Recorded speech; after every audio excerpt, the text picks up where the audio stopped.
नमः। अद्य वयं नीतिशतकस्य 8 श्लोकतः पश्यामः। आज हम नीतिशतक के 8वें श्लोक से पढ़ेंगे। 7 श्लोक तक हमने पढ़ा था, 8वां श्लोक है। यदा किंचिज्ञोऽहं द्विपदा इव मदान्धः समभवं तदा सर्वज्ञोऽस्मि इति भवदवलिप्तं मम मनः। यदा किंचित् बुधजनसकाशादवगतं तदा मूर्खोऽस्मीति ज्वर इव मदो मे व्यपगतः। ये आचार्य भर्तृहरि ने कहा है कि यदि विद्वज्जन सकाशात अल्पज्ञः सर्वज्ञतात् आरंभ कथम दूरी भवति। जब जो अल्पज्ञ होते हैं वो विद्वानों के साथ रह के फिर अपने ज्ञान के बारे में बताते हैं, उनके जो मद होते हैं उनका कैसे नाश होता है।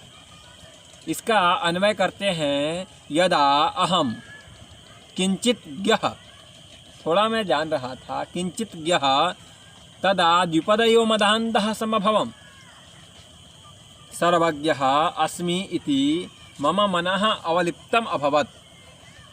यदा बुधजनसकाशात् किंचित अवगतं तदा मूर्खः अस्मि इति मे मदः ज्वर इव व्यपगतः। इसके शब्दार्थ को देखते हैं। यदा, जब, अहम, मैं, किंचित ज्ञः कुछ जानने वाला अल्पज्ञ था, द्वीप तदा तब गज इव हाथी की तरह, गज की तरह समान, मदान्धः मदमस्तः गज जैसे मदमस्त होते हैं वैसे समभवम हो गया था। सर्वज्ञः अस्मि, ऐसा हो रहा था, मन में हो रहा था कि सर्वज्ञः अस्मि, मैं सब कुछ जानने वाला हूँ। इति, इस प्रकार, मम मनः, मेरा मन, अवलिप्तम के गर्भ से युक्त हो गया था। अभवत, हो गया, तदा, तब, बुधजन सकाशात, बुद्धिमान विद्वानों के संसर्ग में जब मैं आया, किंचित कुछ अवगतम, सीखा, विद्वानों के साथ जब सामने आया, साथ में रहा, तो थोड़ा सकाशात, थोड़ा हमने कुछ सीखा। उस क्षण पता चला कि मूर्खोस्मि, मैं मूर्ख हूँ। इस प्रकार से मदः, मेरा मद जो था, अहंकार था, ज्वर के समान व्यपगतः, समाप्त हो गया। ये ज्वर के समान जो मद था वो समाप्त हो गया। अब व्याकरण देखते हैं। इसमें कुछ लिखा है अवगतम का है अव उपसर्ग पूर्वक गम धातु क्ता प्रत्यय, व्यपगतः वी उपसर्ग पूर्वक गम धातु क्ता प्रत्यय, अवलिप्तम अवलिप्त प्रत्यय, सर्वज्ञः सर्वज्ञ ज्ञा है और क प्रत्यय है इसमें। बुधः बुद्ध क। इस श्लोक में शिखरिणी छंद है तथा उपमा अलंकार है। इस श्लोक में शिखरिणी छंद और उपमा अलंकार है। अब हम इसके भावार्थ को देखते हैं, हिंदी भावार्थ। जब मैं अल्पज्ञ था, नहीं जानता था, तब मदमस्त हाथी के समान मदांध हो गया था, मद में अंध हो गया था और गर्व से सोचता था कि मैं ही सर्वज्ञ हूँ, मैं ही सब कुछ जानता हूँ।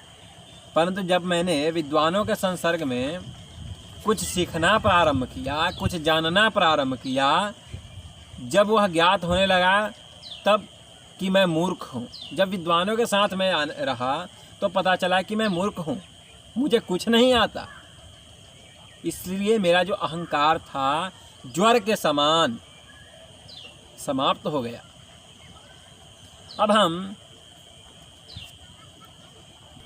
अब हम 9वें श्लोक को देखेंगे।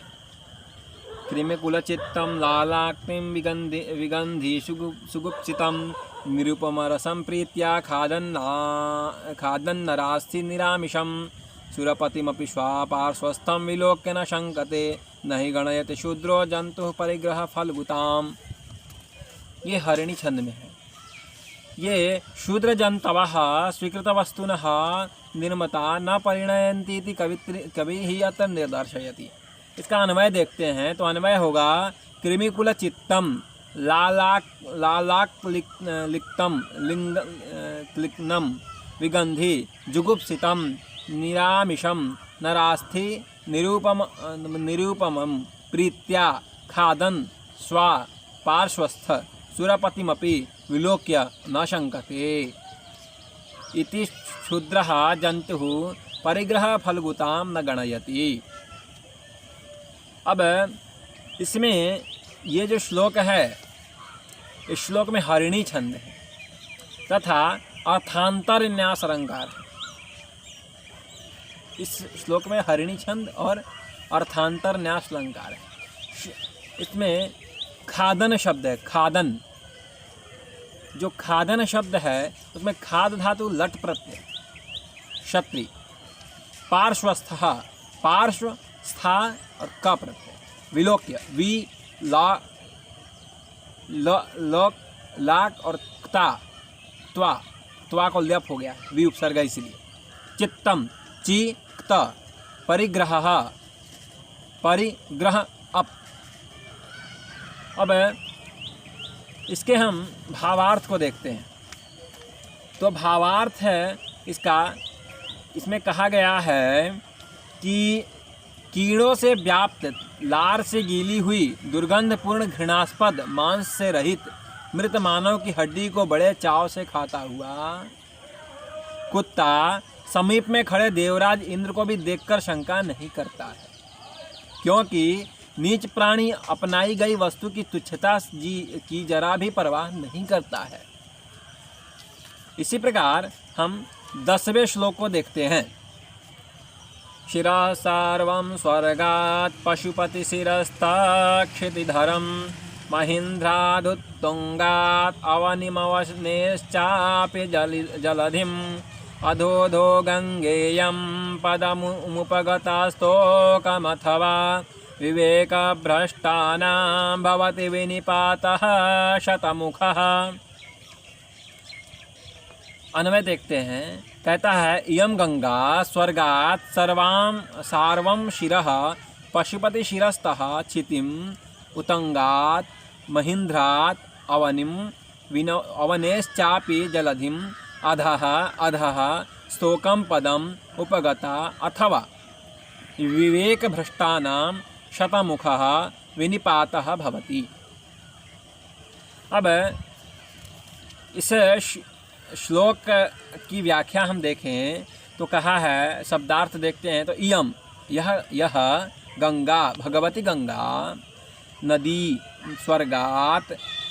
स्वर्गात स्वर्ग से, शार्वम भगवान शिव के सिर पर, पशुपति शिरस्तः भगवान शिव के सिर से, क्षितिधरम पर्वतराज हिमालय पर, उतुंगात ऊंचे महीन्द्रात पर्वत से, अवनित पृथ्वी पर, अवनेह अपि पृथ्वी से भी, च और जलधिम सागर में, एवं इसी प्रकार अधः नीचे क्रमशः, स्तोकम तुच्छम से युक्त, पदम स्थानम को अपगता पहुँच गई, अथवा इसी तरह विवेक भ्रष्टानाम विवेक रहित व्यक्तियों का शतमुख सैकड़ों प्रकार से विनिपातः पतनम भवति। जैसे इसका अर्थ देखते हैं तो कहा जाता है कि गंगा जो है स्वर्ग से भगवान अहम भाव में अहं की, इसलिए भगवान शिव के सिर पर गिरी, शिव से के सिर से हिमालय पर्वत पे, फिर हिमालय से धरती पे, और धरती से समुद्र में जाके चली गई।